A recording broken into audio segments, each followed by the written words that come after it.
আসসালামু আলাইকুম। সুপ্রিয় সপ্তম শ্রেণীর শিক্ষার্থী, আশা করছি তোমরা সবাই ভালো আছো। আজ আমি তোমাদের বাংলাদেশ ও বিশ্ব পরিচয় প্রথম অধ্যায়ের গুরুত্বপূর্ণ বহু নির্বাচনী প্রশ্ন উত্তর নিয়ে আলোচনা করব। দেখো, গত দুটি পর্বে আমরা 101টি বহু নির্বাচনী প্রশ্ন উত্তর নিয়ে আলোচনা করেছি। আজ আমরা 102 থেকে শুরু করব। বন্দি অবস্থায় 69-এর গণ অভ্যুত্থানে কে শহীদ হন?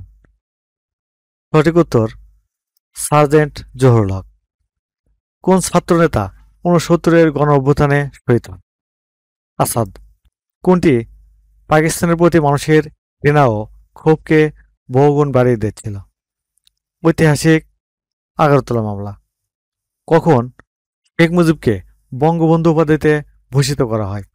1969 সালের 23 ফেব্রুয়ারি। 1969 সালের 25শে মার্চ কার পতন ঘটে? আইয়ুব খানের। আইয়ুব খান পদত্যাগ করতে বাধ্য হন কেন? গণ আন্দোলনের চাপে। শেখ মুজিবুর রহমান ও অন্যান্য নেতার বিরুদ্ধে আগরতলা মামলা দায়েরের কারণ কি? 6 দফা আন্দোলন দমন। আগরতলা মিথ্যা মামলা প্রত্যাহারের পর কারামুক্ত শেখ মুজিবকে কোথায় সংবর্ধনা দেওয়া হয়? রেসকোর্স ময়দানে। কোন মাসে 69-এর গণ অভ্যুত্থান শুরু হয়েছিল? জানুয়ারি। কোন সংগঠন শেখ মুজিবকে বঙ্গবন্ধু উপাধিতে ভূষিত করে? সঠিক উত্তর ছাত্র সংগ্রাম পরিষদ। জাতির জনক বঙ্গবন্ধু শেখ মুজিবুর রহমানের রাজনীতির চূড়ান্ত লক্ষ্য কী ছিল? বাংলাদেশের স্বাধীনতা। শামসুজ্জোহা কোন বিশ্ববিদ্যালয়ের অধ্যাপক ছিলেন? রাজশাহী। ঐতিহাসিক আগরতলা মামলার বিরুদ্ধে ছাত্ররা কত দফা আন্দোলন সংগ্রাম নিয়ে এগিয়ে আসে? 11 দফা। ছাত্রদের 11 দফা আন্দোলনের উদ্দেশ্য কী ছিল? সঠিক উত্তর সরকারের বিরুদ্ধে পরিচালিত আন্দোলনকে সংগ্রামের দেওয়া। আগরতলা মামলার উদ্দেশ্য কী ছিল? 6 দফা আন্দোলনকে নস্যাৎ করা। বঙ্গবন্ধুকে কিংবদন্তি নায়কে রূপান্তরিত করেছে কোনটি? আগরতলা মামলা। আইয়ুব খানের আমলে সবচেয়ে শক্তিশালী আন্দোলন কোনটি? 69-এর গণ অভ্যুত্থান। পূর্ব বাংলার উপর পশ্চিম পাকিস্তানের আধিপত্যের অবসান হয় কত সালে? 1969 সালে। তারপর গণ অভ্যুত্থানে বাঙালির অর্জন। আগরতলা মামলা প্রত্যাহার, 70-এর নির্বাচনে বিজয় লাভ, আইয়ুব খানের পতন। নিচের কোনটি সঠিক? সঠিক উত্তর ঘ, তিনটিই সঠিক। 69-এর গণ অভ্যুত্থান। 1 নম্বর, বাঙালির সংগ্রামী চেতনাকে শানিত করে। 2 নম্বর, বাঙালিদের সাহসী জাতিতে রূপান্তরিত করে। 3 নম্বর, বাঙালির স্বপ্ন ভঙ্গ করে। সঠিক উত্তর ক, 1 ও 2। এই দুটি সঠিক।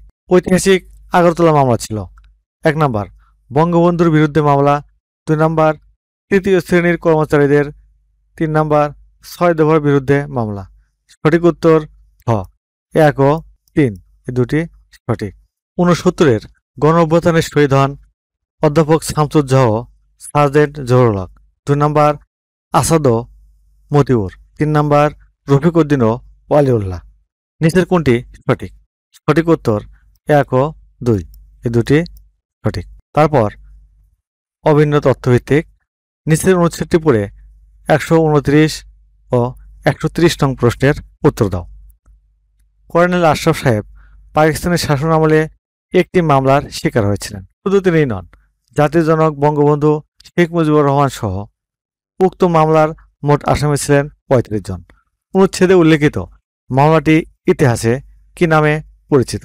উত্তর ঐতিহাসিক আগরতলা মামলা। উক্ত মামলার মাধ্যমে পাকিস্তানি শাসক গোষ্ঠী যা হাসিল করতে চেয়েছিল তা হল: 1 নম্বর, শেখ মুজিবুর রহমানের সাথে গোপন চুক্তি করা। 2 নম্বর, স্বাধীনতা আন্দোলনকে স্তব্ধ করে দেওয়া। 3 নম্বর, শেখ মুজিবুর রহমানকে ফাঁসি দেওয়া। সঠিক উত্তর 2 ও 3।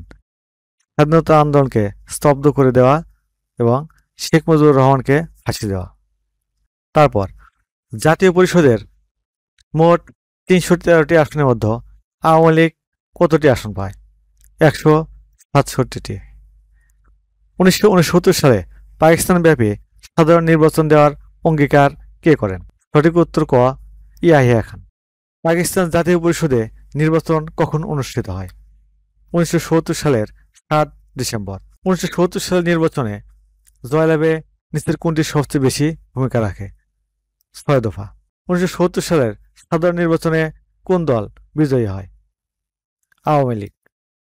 কিসের ভিত্তিতে জাতীয় পরিষদের আসন বণ্টন করা হয়? জনসংখ্যা।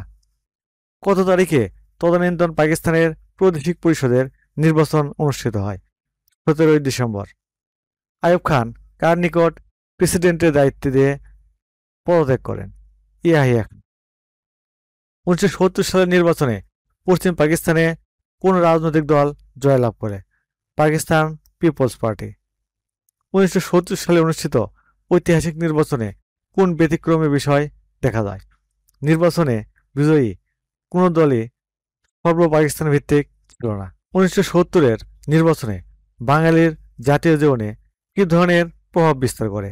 বাঙালির জাতীয়তাবাদের উত্থান ঘটে। সুপ্রিয় শিক্ষার্থী, আজ তাহলে এখানেই শেষ করছি। আগামী পর্বে আমরা 137 থেকে শুরু করব এবং আগামী পর্বে হবে প্রথম অধ্যায়ের শেষ পর্ব।